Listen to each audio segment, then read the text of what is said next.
Hallelujah.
Jesus, from Gule Gona to San Lord.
mà để ai có chuyện là akim thế thong nó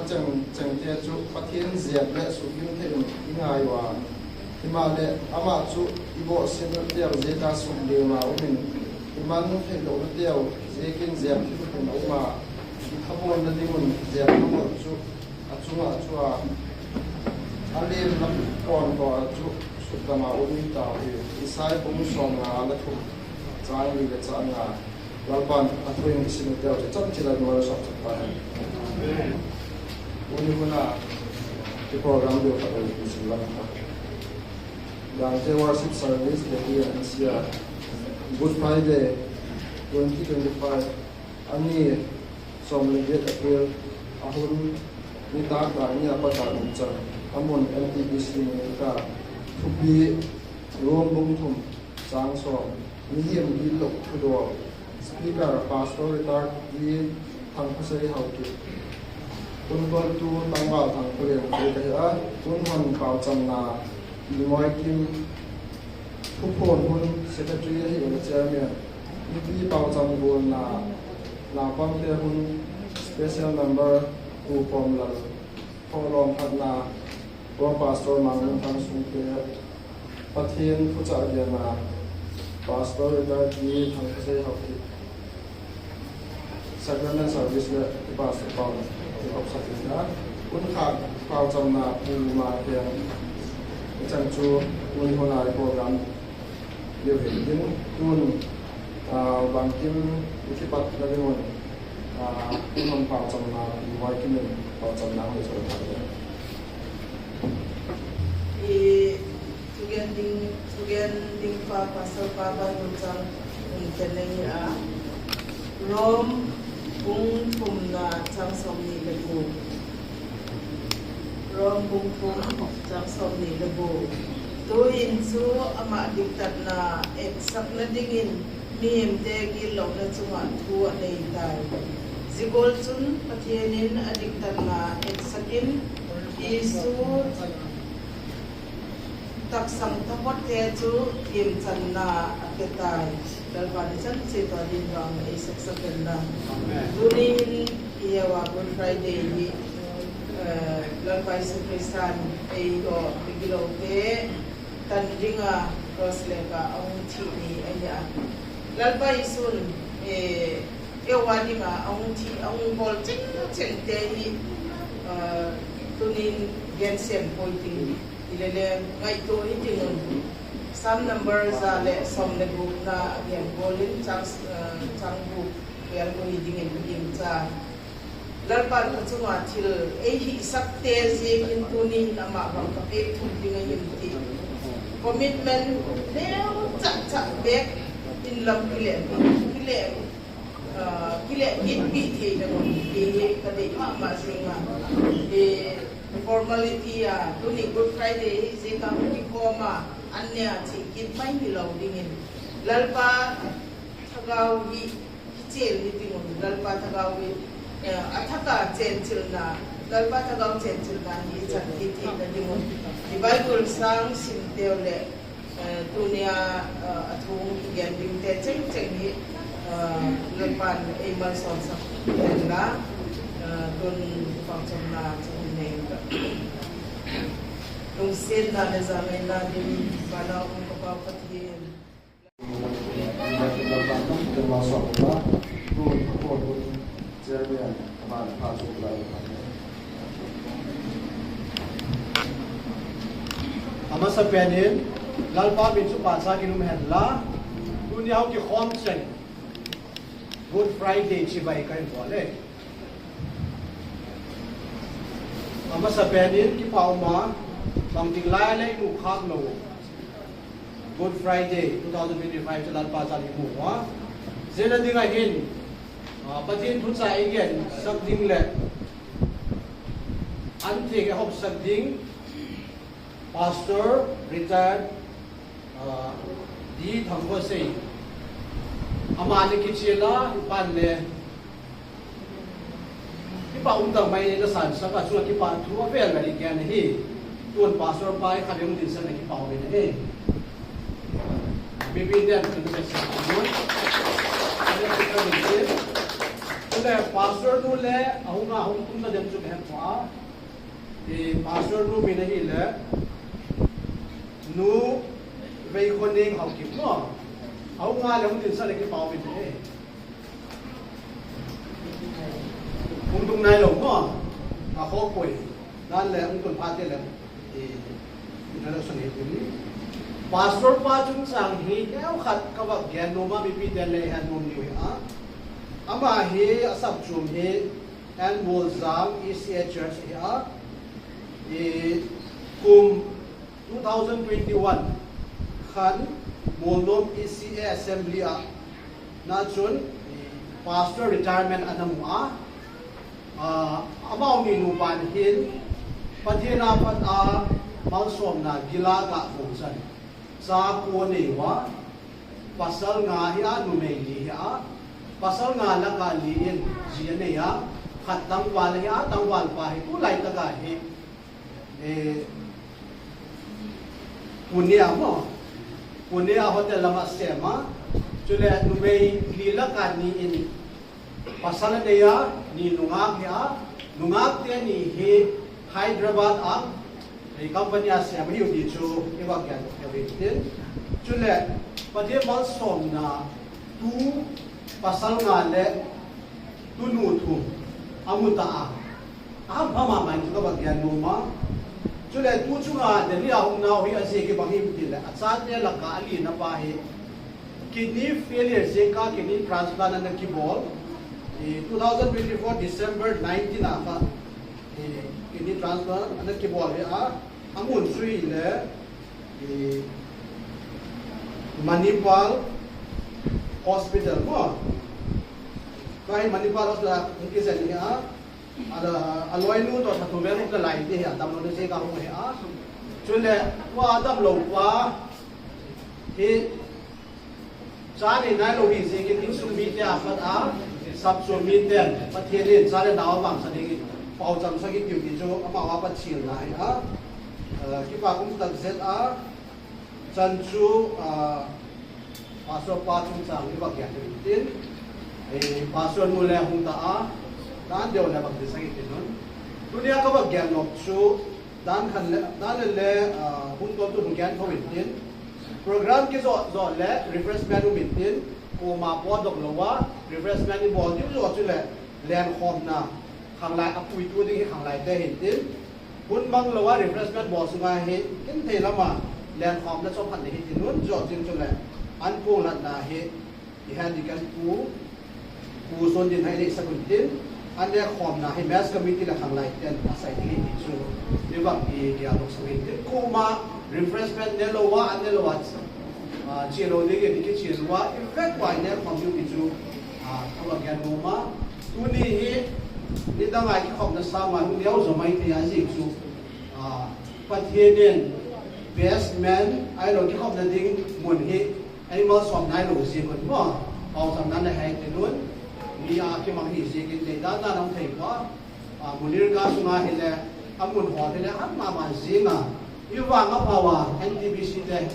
he ma le pa wa ai na mak sak thei ji ko na su wa ki pa tu ga na tu ni program he lo lu ta ki mang hi ti nun bi te le program ma bin chu te le na ve kwa de so ki pa tu kon ge na dan le loi pa den le what of thanks ya me tin tu ni program lo tin na tinga ông ki mang cha cheng lal pa nu bang sa than la sa chu pa da ki pa tu kon ge na tun pastor nu vei kon ning au ki mang din sa ki pa we ne mi pi da ko ne o ni sa bi ti ko pa ma ke hu din sa chu hin tin patien zarin program lum ta ke mang ki ni chu ka ba ya ki pa Sampurna ni ba pau sampurna ya kun wai mo ai lo le pau sampurna lama di ba ke tu ya ye ke mo ya kun chong chao hong ye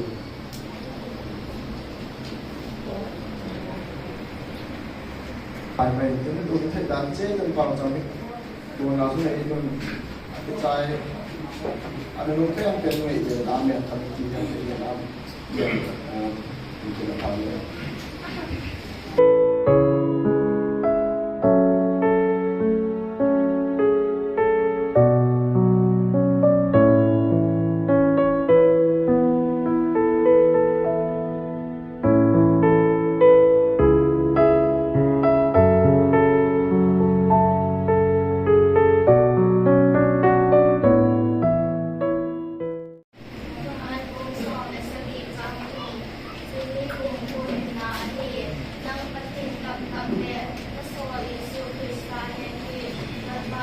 Amen.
điều chúng tôi mấy cái mà này thì nào thì là để nó sắp xếp mấy mấy lâu đấy mấy thì để thì cũng là sắp xếp để thì mua để cái tập mà sẽ chỉ được đưa sang công ty thì phải sắp xếp là thì trong đấy thì Good Friday activity kalau satu activity Good Friday kita itu kita dia doa activity sudah dia di mana aku kayak bersama aku kayak kayak dengan satu besar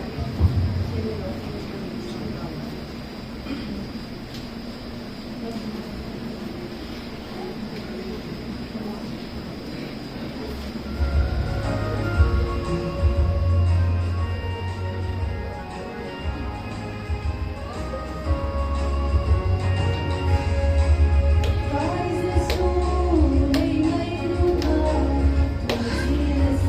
Mì Gõ để không bỏ lỡ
xong khát bồi bồi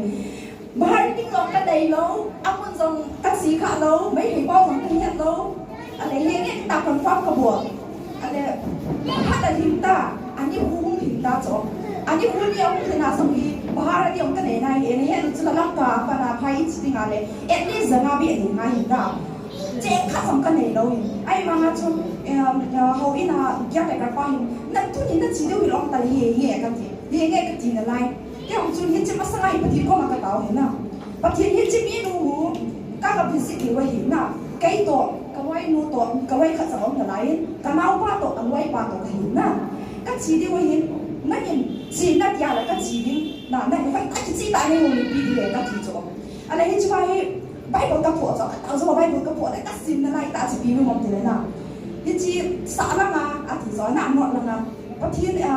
thiên một bao thiên cao bao cái nào cái gì mua pin tôi sẽ tôi biết tôi đã bàn này mi cái tổ chặt cho bay vào lại em chứ nào cái quý lăng chi là thì cho anh ấy cái quý đi một cái tổ chặt ta nào chứ qua đây cái ông hiện hiện cái tay chỉ sẽ ăn cho phết cái này à số mà lâu quá thì chỉ thế nào cái gì một gì à gì cả luôn thì ta anh ấy có mấy nuôi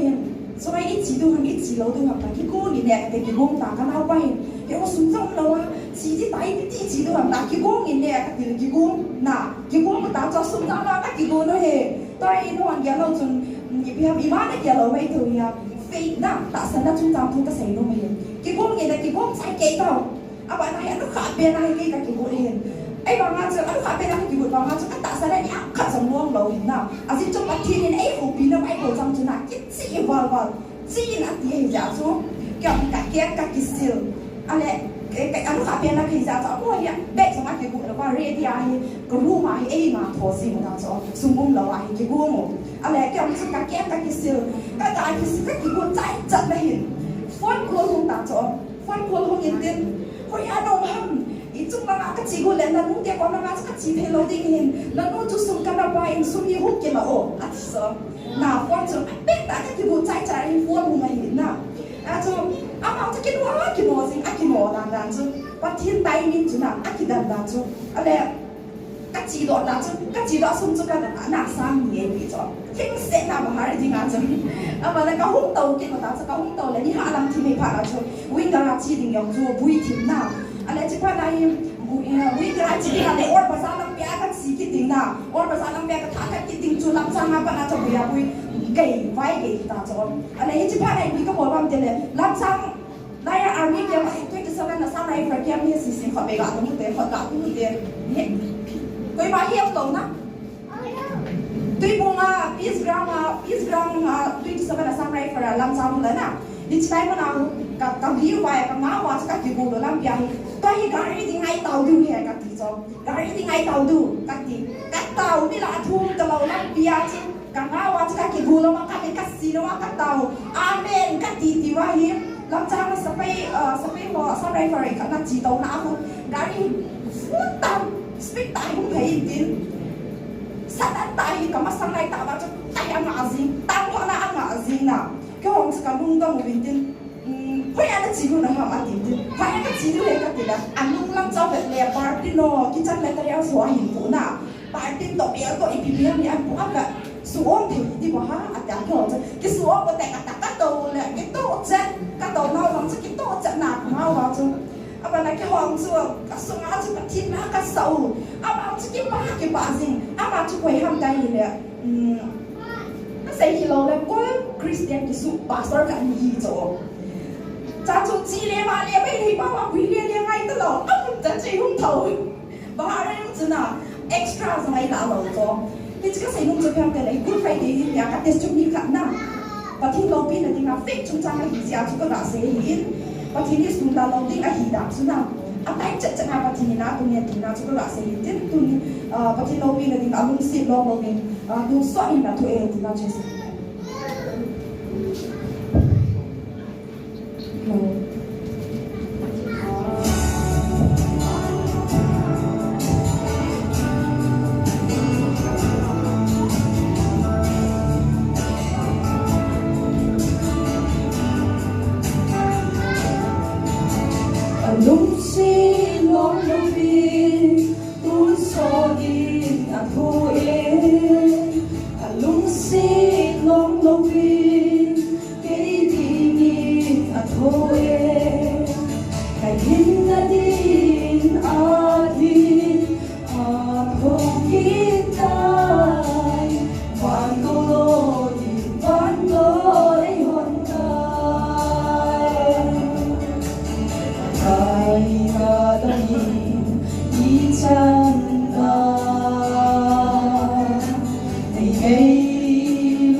lâu xin sang bên chân giờ lâu gusto nga ay hinahata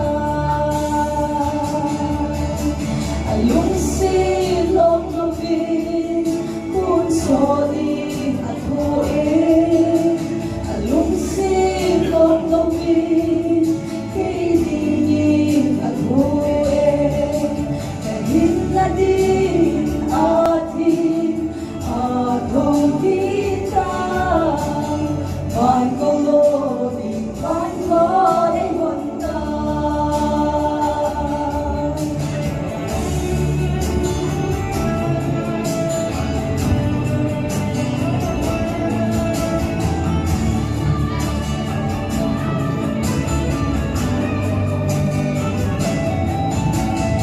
Ay yung sinay isalita Naiban mo ko say so way low Ama mga iyong city ang boy Ama mga iyong city Alung silong lubin Tunsoin at huin Alung silong lubin Kaibigin at huwin Kahit na din ating atong kita Pangulonin, pangulonin honda Pangulonin, pangulonin honda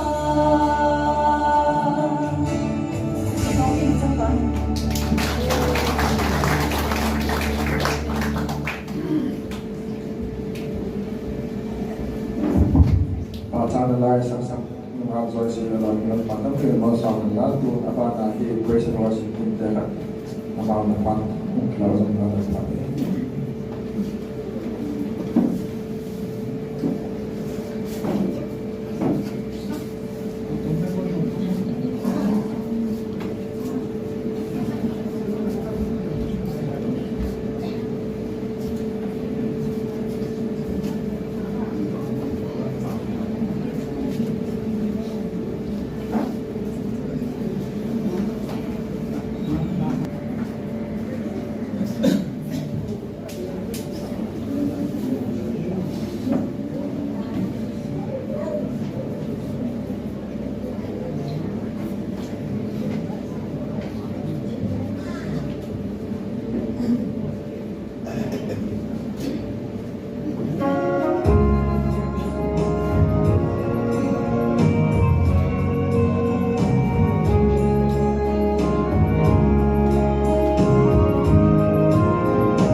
nila more to tayo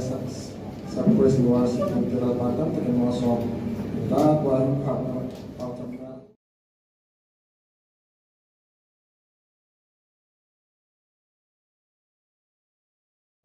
Din po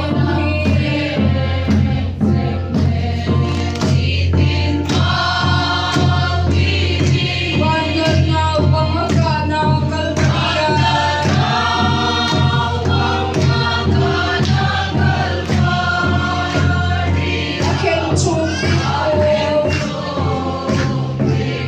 Akin chundi po'y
Luigan at sungatan